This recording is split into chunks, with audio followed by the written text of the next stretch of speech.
ce journal.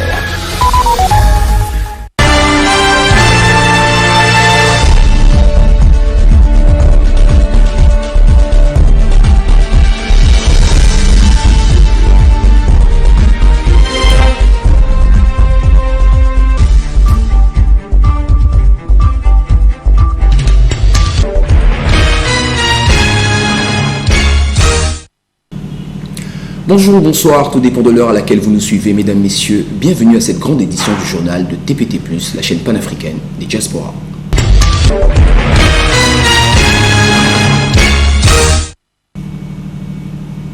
Ce jeudi 25 novembre 2021, le monde a célébré la journée internationale de l'élimination de la violence faite à l'égard de la femme. À ce propos, les femmes de la capitale économique, notamment celles de la société civile, ne sont pas restées en marge de cette journée, à l'instar de Régine Goma, coordonnatrice des organisations de la société civile Pointe-Noire, Kwilu, et de Jessica Mamoni Goma, présidente du groupe de réflexion contre les violences basées sur le genre, qui ont toutes les deux insisté sur l'importance et les enjeux de cette journée consacrée à l'élimination des violences à l'endroit des femmes. Suivez ce morceau choisi par notre équipe de rédaction. Le 25 novembre de chaque année est célébrée la journée mondiale de lutte contre les violences à l'égard des femmes et des filles. Je pense qu'une fois de plus, la femme est à l'honneur. Et à l'honneur pour démontrer ses valeurs.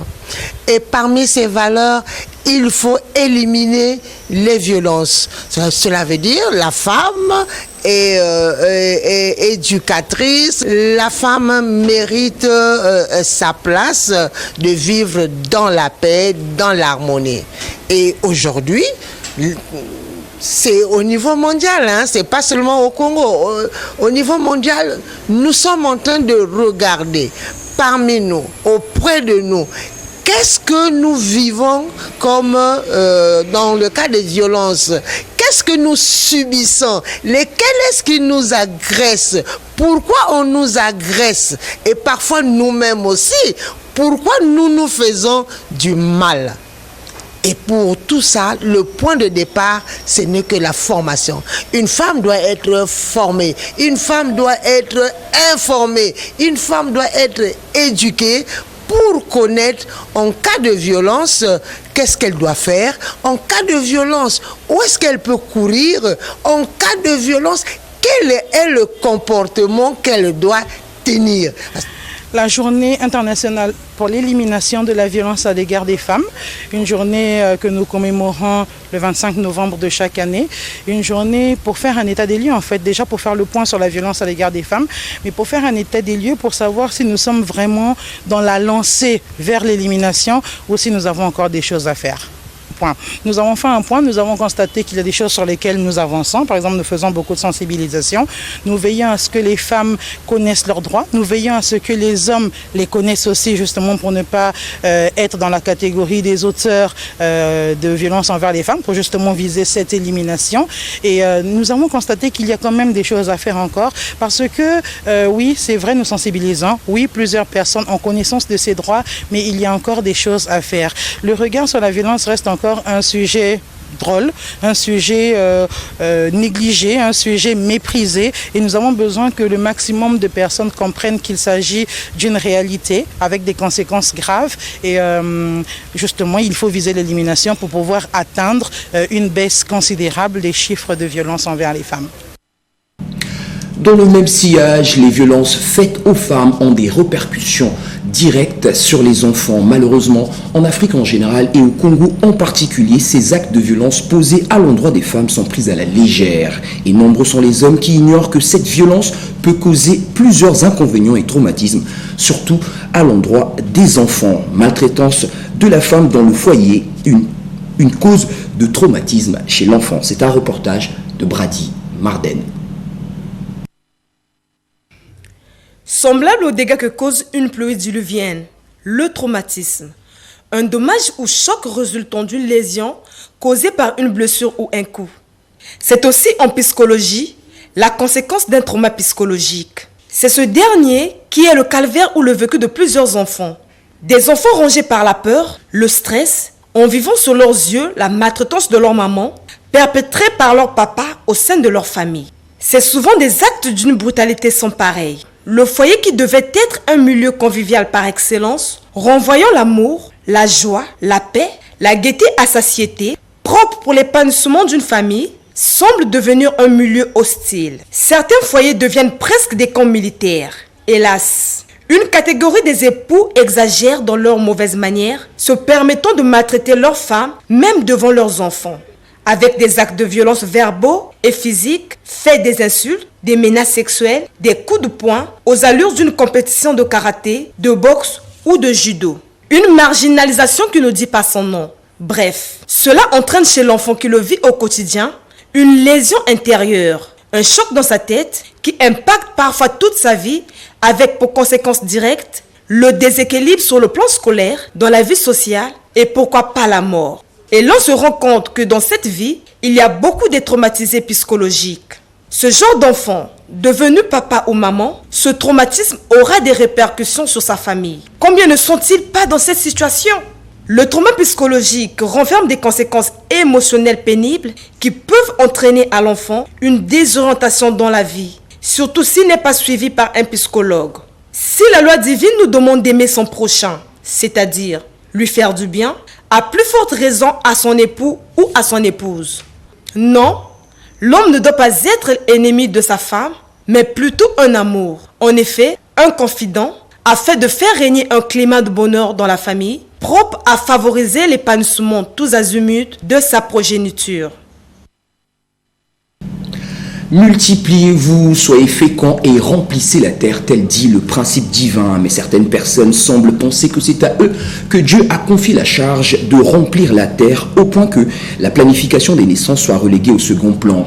Les naissances sont multipliées parfois dans l'extrême pauvreté au détriment de la jouissance des droits des enfants. Multiplication de la natalité et crise financière, quelles conséquences? Tel est l'objet de ce reportage que nous proposent Merioska Bakotana et Monica Ruthben.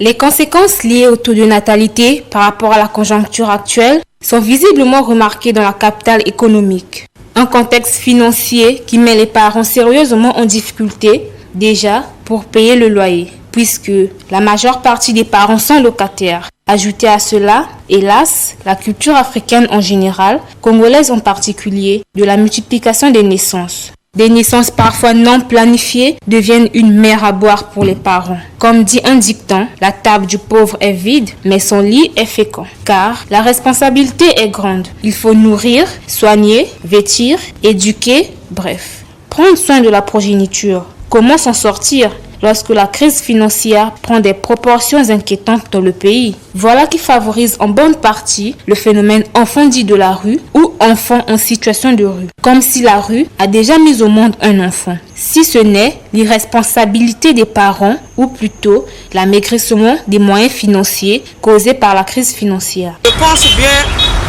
d'une part vous avez raison, mais d'une part aussi c'est... Comment je peux expliquer ça?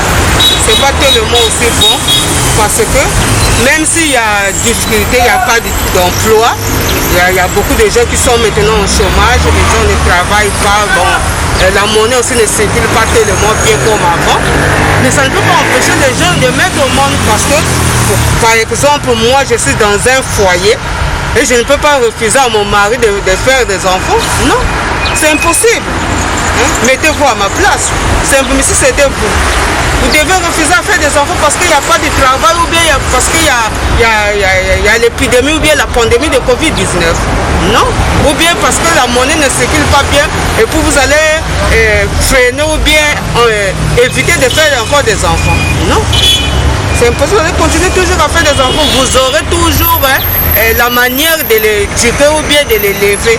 Si même les parents qui n'ont qu'un enfant, la crise a frappé. Combien bien plus les parents à famille nombreuse, qu'on appelle vulgairement chez nous, Chine populaire. En tout cas, les conséquences sont incalculables pour les enfants, qui ne joueront plus comme il se doit dans une telle configuration, du droit à l'éducation, à la santé, à l'alimentation et bien d'autres droits. Cette inconfortable disposition des enfants, due à la crise financière et à la multiplication des naissances non planifiées, produira non seulement le phénomène enfants en situation de rue, mais aussi bien d'autres phénomènes. comme celui dit des bébés noirs et des Africains qui vont mourir dans la Méditerranée en quête du mieux vivre. Les naissances doivent se planifier, surtout en période de crise financière, car mettre au monde, c'est aussi augmenter ses charges financières. Hier, mercredi 24 novembre 2021, a été célébrée à travers le monde la journée internationale de la Bible. La Bible qui est l'un des livres les plus lus au monde et qui donc parle du Dieu créateur et de l'œuvre du salut de l'humanité accomplie par son Fils Jésus-Christ. Notons que c'est depuis le 24 novembre 2014 que cette journée a été instituée avec le soutien des États-Unis d'Amérique, justement pour valoriser la Bible. Suivant à propos de cette journée ce récit de Rudy Gloire Maswangi.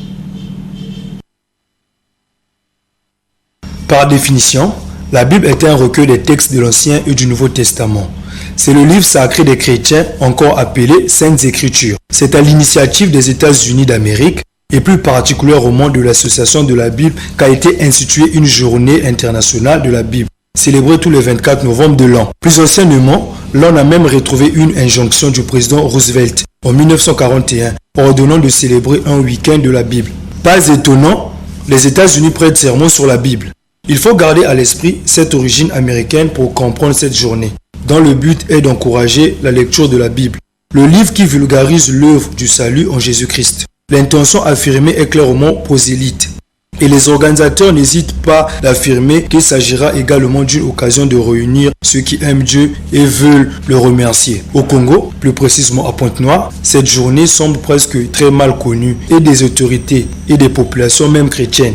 Aucune activité officielle, aucune déclaration gouvernementale, aucune évangélisation autour de la Bible. C'est le livre le plus répandu au monde.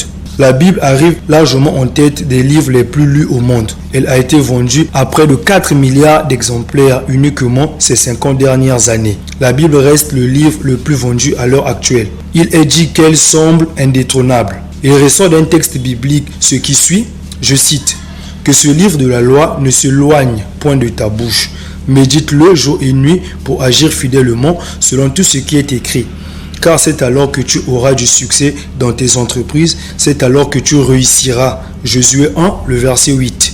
Au fond, on peut exploiter la Bible pour réussir dans nos entreprises. Il est de signaler que la Bible a été écrite par 40 personnes différentes, dont Moïse fut le premier écrivain. Elle a été traduite en 1763 en 2000 langues diverses ou plus. Sachant que la Bible nous dit tout et nous enseigne la façon de faire et d'être.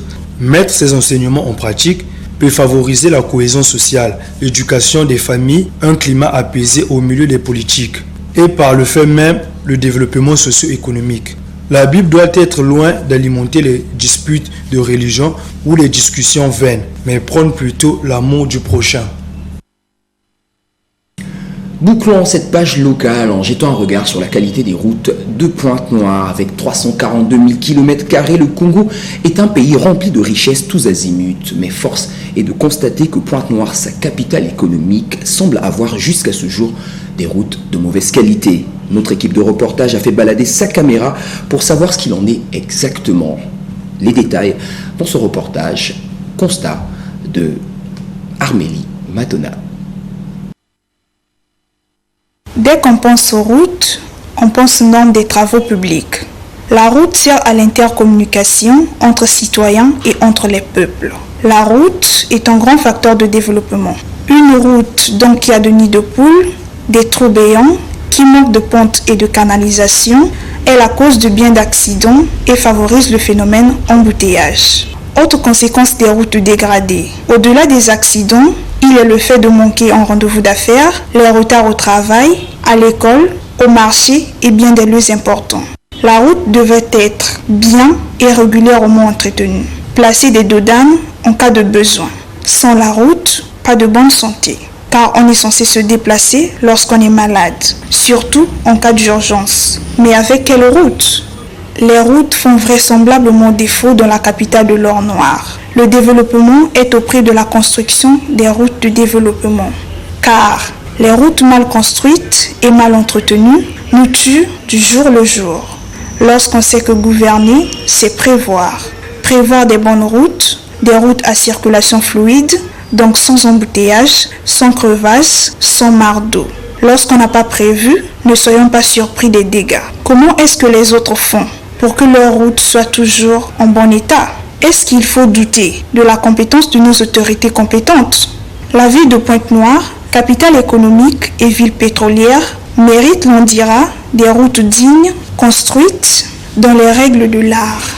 Pensez-vous qu'une capitale économique, avec ses routes en dégradation continue, pourra faire valoir l'économie? Certainement pas. Si aujourd'hui, le gouvernement nous protège contre la pandémie à coronavirus Covid-19, ce qui est une bonne chose, mais nous offrir des routes de qualité, non seulement nous protégera contre la mort par accident, ces routes de qualité contribueront largement au développement tous azimuts de la mère patrie.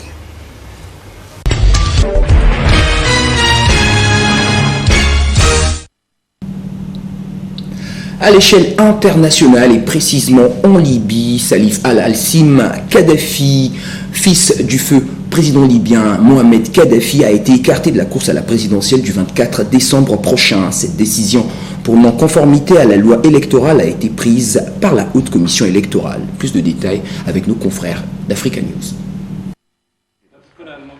En Libye, Saïf al-Islam Kadhafi a été écarté de la course à la présidentielle. La Haute Commission électorale a expliqué avoir rejeté sa candidature sur la base de lettres qui lui ont été adressées par le procureur général, la direction des passeports et de la nationalité et aux renseignements généraux. Ceux-ci sont chargés de vérifier la conformité des candidatures avec la loi électorale. Ce document liste par ailleurs les crimes imputés au fils de Kadhafi et à Khalifa Haftar dans l'est de la Libye pendant les événements de 2019. Il rappelle en outre la décision de justice condamnant Kadhafi à mort en 2015. Le chef de la HNEC, Imad al-Sayeh, a aussitôt rejeté la candidature de Kadhafi, mais validé celle de Khalifa Haftar, qui contrôle une partie du territoire libyen. Il avait quitté la tête de l'armée nationale libyenne afin de remplir ses ambitions présidentielles.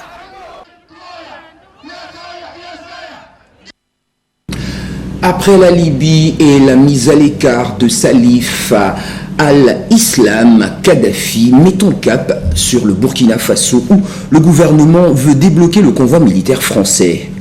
Le ministre des Affaires étrangères Alpha Bari s'est exprimé sur la situation du convoi coincé par les militants. Il a rappelé que la France était un allié et qu'ils œuvraient à ce qu'il soit débloqué. Africa News, encore une fois. Au Burkina Faso, le gouvernement œuvre à débloquer le convoi militaire français empêché de circuler par des manifestants depuis près d'une semaine.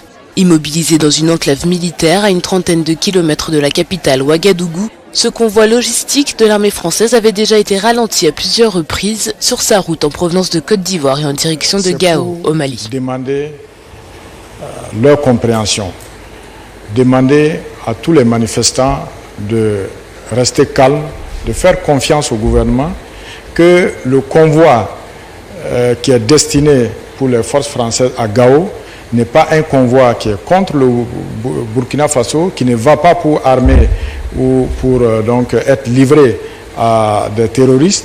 Samedi à Kaya, principale ville de la région centre-nord du Burkina Faso, les manifestants clamaient ne pas vouloir permettre au convoi de livrer des armes aux terroristes. Présente au Sahel depuis 2013 pour lutter contre les groupes djihadistes, la France fait face à une vague de contestation, surtout au Mali et au Burkina Faso. Une attaque à la voiture piégée à Mogadiscio en Somalie a coûté la vie à 8 personnes au moins. Cette attaque terroriste a été revendiquée par El-Shebab. Africa News, une fois de plus. Une nouvelle attaque perpétrée par le groupe terroriste El-Shebab dans la capitale Mogadiscio a fait au moins 8 morts et une dizaine de blessés. L'attaque à la voiture piégée a eu lieu près d'une école dans la capitale. L'explosion a causé des dégâts dans l'établissement et des bus de transport scolaire ont également été touchés. Nous avons été extrêmement terrifiés par l'explosion. Alors que j'étais en classe et que j'ai expliqué en cours aux élèves, un énorme bruit s'est fait entendre dans notre établissement. Nous étions désorientés. L'IGAD, l'Organisation régionale d'Afrique de l'Est, a condamné cette attaque terroriste par la voix de son secrétaire exécutif, Workney Gebeyehu. Cette attaque à la voiture piégée est la troisième de ce type en quelques semaines et intervient 5 jours après l'assassinat samedi à Mogadiscio par les Chebab d'un journaliste. Ainsi s'achève cette session d'information, mesdames, messieurs. Merci à vous de l'avoir suivi. Pour ma part, je vous dis à bientôt. Mais d'ici là, gardez l'esprit positif, car chaque jour est une vie.